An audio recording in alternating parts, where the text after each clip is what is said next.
Good morning. Morning. Welcome to day 6, Monday, August 18th. The sun is just coming over the ridge to warm us up. It was like 40 chilly. in the tent. I just looked at the thermometer, it's 37 degrees right now. But it's gonna warm up quick as soon as the I'd sun never hits. only have one layer on at home if it was this cold out. So yeah, we're gonna be on the PCT for a bit, and then we're gonna head off to McCabe Lakes, and we'll see, depending on how we feel, where we end up as far as that goes. But yeah, some off-trail adventuring in the next few days would be kind of cool.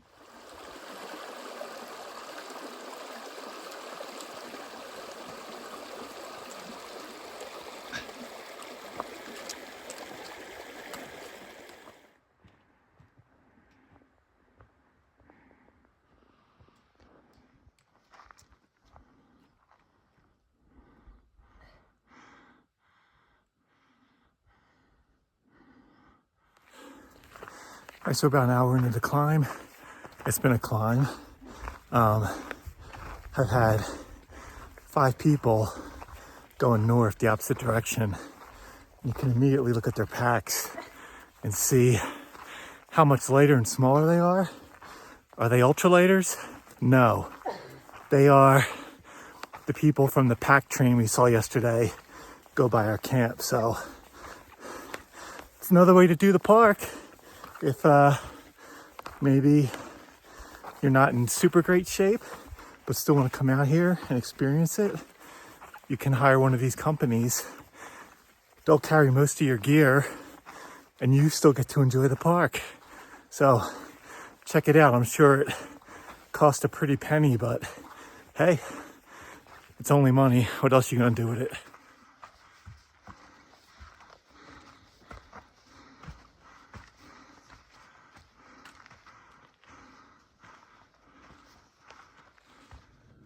All right, looks like we may have reached a high point of around 9,600 feet.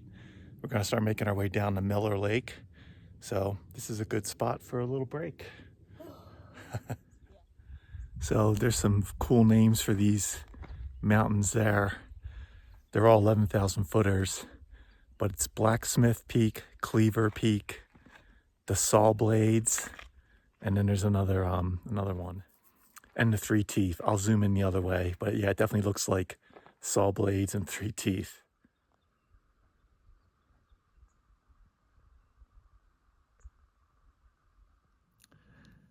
So I was curious when I was going up and over Benson Pass on my thru hike last year, and I just remembered to take a look. So it was June 17th of 2024, so exactly 2 months and a year later, we were back over it. It was day 72 of the thru hike. Was there snow there on the thru hike? Yeah, there was snow. Only like at the top of the pass, like for like I think a half mile on either side. It wasn't terrible.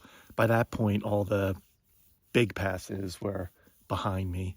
And there really, in Yosemite, there really wasn't any passes that were needed an ice axe or anything like that. But yeah, it seemed a lot more of a climb than it did on the thru hike. So that's interesting.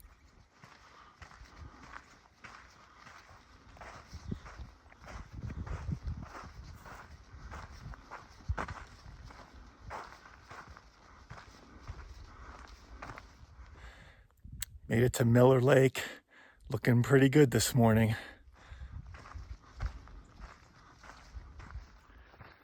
So at the top of that pass where we took our first break before Miller Lake, I was having some issues with my hydration bladder, the hose, because Osprey changed her design, and the water hydration bladder is on the inside of the pack now, including the hose. And sometimes if I have a stuffed sack against it just the right way, it somehow rubs on it and disconnects the hose. And just have to find the right spot for the stuffed sack not to do that. And it takes some experimenting. The whole reason I bring that up is that put me back about 3 minutes to 5 minutes. So this whole way, I haven't seen Sarah. So we're kind of hiking our own solo hikes this morning. we're on the PCT, so I'm not really worried about us getting lost. And when we get to a trail junction or a break spot, we'll catch up with each other. But that's another reason why it's nice to have the Rocky Talkie radios.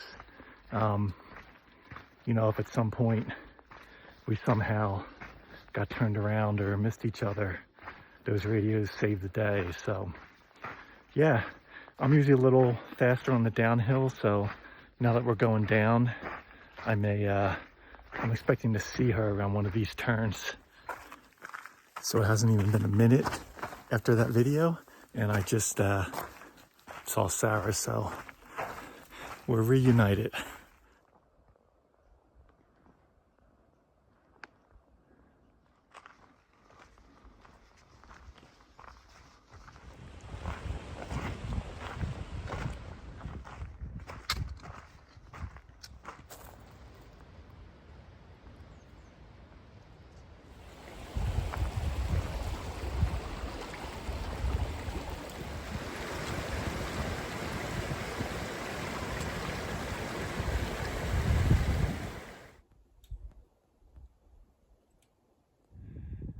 Okay, it's getting close to 1 o'clock.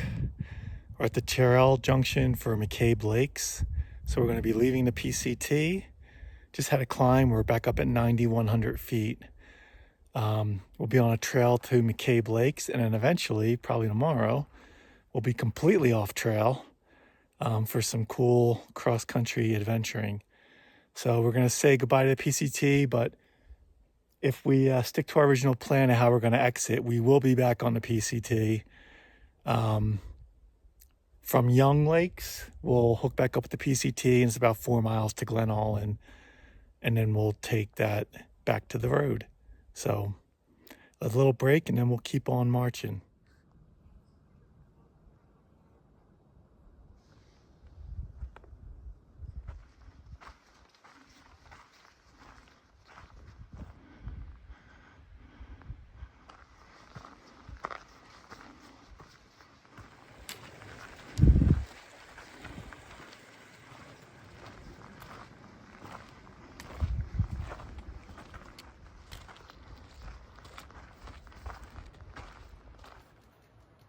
All right, it's 2 o'clock.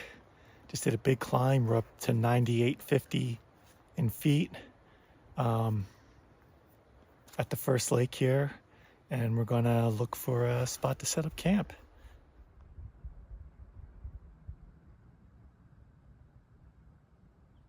So we're all set up at unnamed McCabe Lake. And I just went down to wash my feet and legs so they're not as dusty. And I came very close to sitting on this fishing lure. I didn't notice it when I sat on the rock, but when I turned around and put my shoes back on, it was right behind me. So I'll wrap this up in a old dinner container or something and pack this out because nobody needs to step or sit on this. Ouch. So I'm just walking around near our tent, and I've found some small pieces of trash that I'll pack out with me. But one thing that's really annoying is there's lots of sunflower seed shells on the ground that someone's just eaten and spit out, and those really should be packed out, but there's so many. I'm not going to pick them all up, but if you're out in the backcountry and having those sorts of snacks, pack it all out. Any banana peels, orange peels, all of that should be packed out. Leave no trace. All right, we're all set up at one of the McCabe Lakes. Just doing a little recon, just walking around the shoreline, getting an idea for where we're going to be starting out tomorrow to head on up to Upper McCabe Lakes and eventually the pass that's going to take us to Roosevelt Lake. We did this about 10 years ago. We tried to do it 2 years ago in 2023, going the other way, but there was just too much snow coming down to Upper McCabe Lake. Didn't feel safe. Snow and ice. That was the record snow year, so we skipped it that time, but This time we're going to do our original route from, it's hard to believe, 10 years ago.